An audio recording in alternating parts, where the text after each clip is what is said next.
guys, nandito tayo, may pagganap tayo kasi dumating yung mga online natin. So alam mo naman, pagkabuhayan ng mga pamenta-wenta ko dito guys. So guys, this is it. Magta-try na naman ako guys mag-sealed kasi alam niyo naman, hindi ko talaga. So sinisealed natin siya guys para hindi siya maalikabukan. Kasi alam niyo naman, pag binili sa mga online, di ba? Hindi pa rin ako nagsasawa bumili sa online kasi hindi lahat naman ng reseller is manloloko. Saka hindi naman nila yung kasalanan yun na na nasira yung TV or ano, baka nga naman talaga sa cargo yun. Well anyway, sana nga mapalitan. Ha? Diyos ko Lord.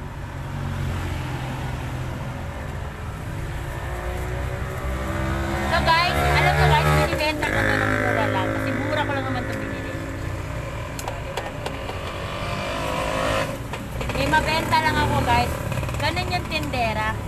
Kailangan mag-isip ng ano para kumita, kahit ano na lang ibenta. So kailangan mo talaga guys yung mga kapital. Kailangan mo guys mag-isip ng paraan para ka kumita kahit pa paano. Yung bang pera mo mapatubo mo, ganun yun. Halimbawa, may pera ka na 500. Anong gagawin mo para tumubo yun, di ba?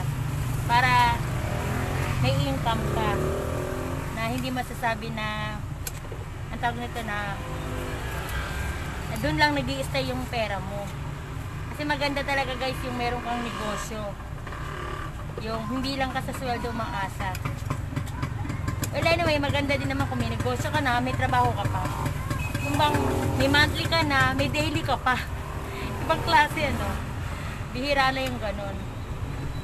Kaya ganun talaga guys. Oh. Naka-nako din. So marami tayong talaga si seller naman. Minsan hindi ko maintindihan bakit palpak. Sabi ko assorted, binigyan mo ako one color, just colored. Ano pa pagpipilian mo? No choice na naman yung customer. Well, masalamat siya, maganda yung item niya. Maganda naman siya guys. At ito guys oh. So mura ko lang siya ibibenta guys. For only 70 pesos. Diba? Ah, diba? Para sa mga petit bralette guys. Diba? Tan-tananan, tan-tan-tan-tan. So yun na nga guys. Sa halagang 70 pesos, diba? O diba, maganda na rin ito pang regalo. Baby guys, kadarating lang guys, galing ng duty. Ayaw so guys, ito na ako. Pero na naman sundalo na si Ani Bebe. Pasalubong sa mga miming. Lagi na lang talaga. Favorite nila si Vic Soto mga guys. Diyos ko Lord. Yan naman. Lagi may kisila lang.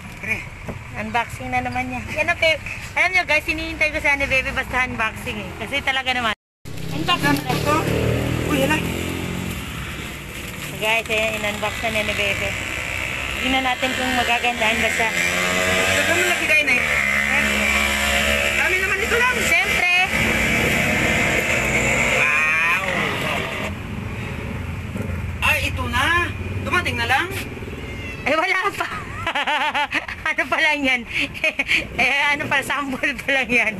Diyos ko Lord, Pinoy talaga. Dumating na. Ay, masaya na naman yung pusa namin, Diyos ko Lord. Diba? Presko sa katawan, hindi. Ayos lang. Labas ang pusod, guys. Presko sa katawan. Very good. O, seller. Okay. Naman yan. Iba man style nito? Ay? Iba din, o. Sige. Ito? Christmas.